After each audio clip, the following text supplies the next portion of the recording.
안녕하세요. 새벽의 축구 전문가 페노입니다. 오늘은 여름 이적 시장에서 확실하게 선수 보강을 하고 있는 파리 생제르맹이 전술적으로 어떤 목표를 가지고 선수를 영입했는지, 그리고 다가오는 시즌에는 어떤 전술을 사용할지 살펴보려고 합니다. 먼저 파리 생제르맹은 여름 이적 시장이 본격적으로 시작하기도 전에 라모스, 바이날둠, 돈나룸마, 하키미까지 4명의 선수를 영입하는 데 성공했습니다. 영입에 성공한 4명의 선수가 모두 각 포지션에서 최고의 선수들이기도 하지만 영입한 모든 선수가 파리 생제르맹의 약점을 보완해줄 수 있는 영입이라는 점에서 파리 생제르맹에게 큰 도움이 될 수 있는 영입이라고 할 수 있는데요. 여기에 대해서 하키미는 7천만 유로라는 거액을 지불하고 데려왔지만 라모스, 바이날둠, 돈나룸마는 모두 자유계약으로 이적료를 들이지 않고 좋은 선수들을 영입하면서 재정적으로도 성공적인 이적 시장을 보내고 있습니다. 파리 생제르맹의 영입생들을 살펴보면 바이날둠은 파리 생제르맹의 중원에 에너지를 불어넣을 수 있는 선수라고 할 수 있습니다. 파리 생제르맹은 네이마르, 음바페, 디마리아로 이어지는 공격진을 활용할 때 수비적으로 이 3명의 공격수를 도와줄 수 있는 선수가 필요했는데요. 특히 좌우 측면 공격수들이 공격에 집중하고 있을 때 수비하는 상황이 되면 중앙 미드필더들이 측면으로 움직여주면서 측면 공간을 커버해줬습니다. 그리고 이러한 역할을 지난 시즌 가장 훌륭하게 수행했던 선수는 에레라와 게헤였는데요. 두 선수는 왕성한 활동량으로 측면과 중앙을 오가면서 측면 공간을 커버해주기도 하고 중원 싸움에 큰 도움을 주기도 했습니다. 예를 들면 이처럼 파리 생제르맹이 수비하는 상황에서 디마리아가 수비로 내려가지 못하고 있습니다. 그리고 이때 중앙 미드필더 라인을 구성하고 있는 에레라가 디마리아의 수비 뒷공간을 커버하기 위해 측면으로 움직이기 시작하는데요. 그 결과 디마리아가 수비로 내려오지 못할 때 에레라가 측면으로 움직여서 수비하는 장면을 볼 수 있었습니다. 다만 에레라는 지난 시즌부터 조금씩 에너지가 떨어지는 모습을 보여줬고 게헤는 중원에서 활발한 모습을 보여줬지만 거친 플레이로 퇴장을 당하거나 경기 흐름을 상대에게 내줄 때가 많아서 불안정하다는 평가를 받았습니다. 따라서 파리 생제르맹은 에레라나 게헤 대신 중원에서 활발하게 움직여줄 수 있는 선수가 필요했는데요. 이러한 측면에서 보면 바이날둠은 파리 생제르맹이 중원에서 큰 도움을 줄 수 있는 선수라고 할 수 있습니다. 기본적으로 바이날둠은 이미 리버풀에서 왕성한 활동량으로 마네, 피르미누, 살라를 수비적으로 훌륭하게 보좌해주는 모습을 보여준 경험이 있습니다. 왼쪽 중앙 미드필더로 출전할 때는 마네의 뒷공간, 오른쪽 중앙 미드필더로 출전할 때는 살라의 뒷공간을 커버했는데요. 여기에 더해서 리버풀은 공격 상황에서 좌우 풀백의 영향력이 굉장히 큰 팀이라서 로버트슨과 아놀드가 높은 지역까지 올라갈 때가 많았는데 이때 바이날둠이 부지런하게 뛰어다니면서 풀백의 측면 공간을 커버하는 데 굉장히 훌륭한 모습을 보여줬습니다. 리버풀의 경기 장면을 보면 이러한 특징을 확인할 수 있습니다. 이 장면을 보면 마네가 공격에 가담하고 있다가 수비로 내려오지 못할 때 수비하는 상황이 되면 바이날둠이 빠르게 측면으로 움직이는 것을 볼 수 있습니다. 높은 위치에 있는 마네 대신 바이날둠이 측면 수비를 담당하게 되는 것인데요. 기본적으로 로버트슨이나 마네가 공격적으로 올라가면 바이날둠이 그 뒤를 커버하는 장면이 자주 나왔습니다. 또한 바이날둠은 에레라, 게헤와는 다르게 공격적인 능력까지 갖췄다는 점에서 파리 생제르맹에게 큰 도움을 줄 수 있습니다. 에레라와 게헤의 경우에는 공격적으로 별다른 영향력을 보여주지 못한다는 것이 아쉬웠는데요. 두 선수 모두 2시즌 동안 파리 생제르맹에 있었는데 2시즌 동안 공격 포인트를 거의 만들어내지 못하는 모습을 보여줬습니다. 특히 파리 생제르맹이 리그에서 압도적으로 전력이 강한 팀이라는 것을 생각해보면 두 선수의 공격력은 아쉬울 수밖에 없었는데요. 그러나 바이날둠은 리버풀에서도 공격적으로 큰 도움이 되어줬던 선수입니다. 먼저 바이날둠의 공격적인 장점은 많은 활동량을 보여주면서 공격수들에게 공간을 만들어주는 것인데요. 리버풀에서는 바이날둠이 활발하게 움직이면서 수비수를 끌고 움직이면 이 과정에서 공격수들이 침투할 수 있는 공간이 발생했습니다. 예를 들어 이 장면을 보면 바이날둠이 순간적으로 공격에 가담하고 있는 상황인데 상대 중앙 수비수 입장에서는 바이날둠을 마크할 수밖에 없습니다. 그리고 이때 마네는 상대 중앙 수비수의 시선이 바이날둠에게 쏠려있기 때문에 상대 중앙 수비수의 견제를 받지 않게 되고 결과적으로 여유롭게 측면에서 수비 뒷공간으로 침투해 들어갈 수 있게 됩니다. 바이날둠 덕분에 마네가 득점 찬스를 잡게 되는 것인데요.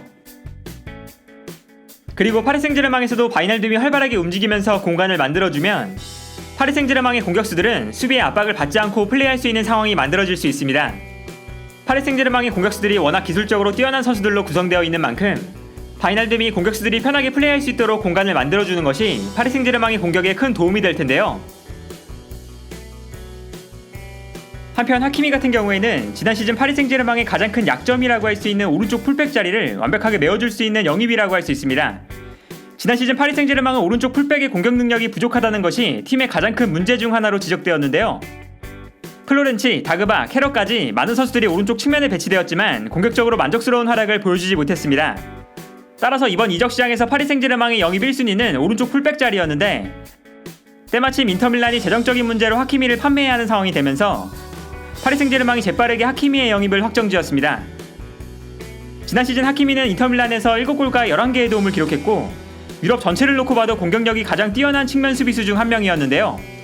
공격적으로 봤을 때 하키미의 강점은 빠른 스피드를 활용한 전직 능력과 공간 침투 능력입니다. 특히 지난 시즌 인터밀란은 역습 상황에서 하키미의 빠른 발이 주요한 공격 루트였습니다. 그리고 루카쿠가 활발하게 움직이면서 수비수를 끌고 움직이면 이때 하키미가 공간으로 빠르게 침투해 들어가는 모습을 자주 보여줬는데요. 인터밀란 시절 하키미의 움직임을 보면 루카쿠가 수비수를 끌고 내려올 때 하키미가 수비 뒷공간으로 침투해 들어가는 장면을 볼 수 있습니다.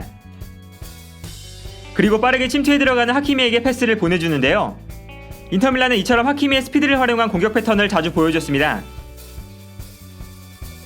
따라서 파리 생제르맹에서도 디마리아나 은바페가 활발하게 움직여주면서 공간을 만들어주면 하키미가 빠른 스피드를 활용해서 공간으로 침투해 들어가는 방식으로 공격이 전개될 수 있습니다. 또한 디마리아와 함께 뛰게 되었을 때는 디마리아가 측면에서 중앙으로 수비를 끌고 들어가고 하키미가 측면으로 빠르게 오버래핑을 시도하면서 측면을 무너뜨리는 장면도 자주 나올 텐데요. 하키미의 지난 시즌 활약을 생각해보면 이번 시즌 파리 생제르맹은 오른쪽에서 하키미를 활용한 다양한 공격 패턴이 나오지 않을까 합니다. 또한 라모스와 돈나룸마의 영입은 파리 생제르맹이 골키퍼나 중앙 수비수 자리가 급한 상황은 아니었지만 후방에 노련함을 더하고 동시에 세대 교체를 준비할 수 있는 영입이라고 할 수 있습니다.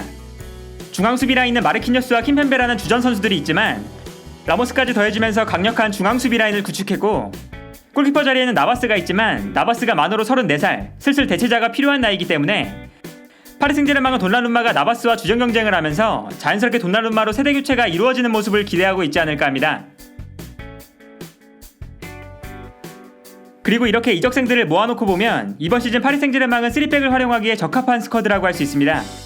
먼저 라모스, 킴펜베, 마르키뉴스 이 3명의 선수들은 세 선수 모두 교체 자원으로 활용하기에는 아까운 선수들인 만큼 세 선수가 모두 선발로 나오면서 3백을 형성할 것으로 예상됩니다.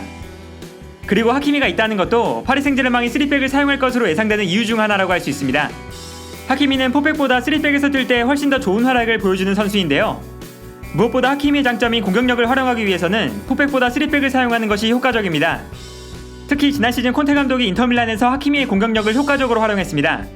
콘테 감독은 하키미를 3백의 오른쪽 윙백으로 배치했는데 여기서 중요한 것은 오른쪽 중앙 수비수인 슈크리니아르가 하키미의 수비 뒷공간을 커버해줄 수 있다는 점이었는데요. 기본적으로 수비하는 상황에서 슈크리니아르가 측면 수비를 많이 도와주기 때문에 하키미가 좀 더 높은 지역에서 플레이할 수 있었고 결과적으로 높은 지역에 머무르고 있는 만큼 수비에 성공하는 순간 하키미가 빠르게 전방으로 달려나가면서 역습을 시도할 수 있었습니다. 지난 시즌 인터밀란의 수비 라인을 보면 중앙 수비수 3명 그리고 좌우 측면에 하키미와 페리시치가 배치되어 있는 모습을 보여주고 있습니다. 그리고 여기서 슈크리니아르가 측면 공간을 커버하는 장면이 자주 나오고 슈크리니아르 덕분에 하키미가 좀 더 높은 지역에 머무르게 되는 것인데요. 그리고 파리 생제르맹에서도 하키미를 영입한 만큼 3백을 사용하면서 하키미를 오른쪽 윙백에 배치할 가능성이 큰데 이때 마르키뉴스가 하키미의 측면 수비를 도와줄 수 있습니다. 마르키뉴스가 폭넓게 움직이면서 하키미가 좀 더 공격적으로 움직일 수 있는 것인데요. 결과적으로 다음 시즌 파리 생제르맹이 3백을 사용하게 된다면 3백을 기준으로 좌우 측면에 베르나트와 하키미, 중원에는 바이날둠과 베라티가 배치되면서 3-4-3 전형이 만들어질 수 있습니다. 그리고 디마리아가 이제는 모든 경기에 선발로 나오기엔 체력적으로 부담이 있기 때문에 디마리아가 빠지고 베라티가 공격형 미드필더로 배치되는 3-4-1-2 전형으로 경기에 나올 수도 있는데요. 특히 포체티노가 지난 시즌 베라티를 공격형 미드필더로 실험하는 모습도 보여줬던 만큼 3-4-1-2 전형도 파리 생제르맹이 사용할 수 있는 전술이라고 할 수 있습니다. 오늘은 이처럼 이적 시장에서 가장 활발한 모습을 보여주고 있는 파리 생제르맹에 대해 살펴봤습니다. 파리 생제르맹의 이번 여름 이적 시장은 영입한 선수들이 중원과 최후방 라인에 있었던 파리 생제르맹의 부족한 부분을 채워줄 수 있는 선수들이라는 점에서 파리 생제르맹에게 큰 도움이 될 수 있는 영입이라고 할 수 있는데요. 네이마르, 은바페, 디마리아로 이어지는 화려한 공격진에 더해서 중원과 수비라인, 골키퍼까지 보강에 성공한 파리 생제르맹이 과연 이번 시즌 어떤 모습을 보여줄 수 있을지 시즌이 개막하기 전부터 축구팬들의 이목이 집중되고 있지 않나 합니다. 오늘 영상은 여기까지고요. 시청해주셔서 감사합니다.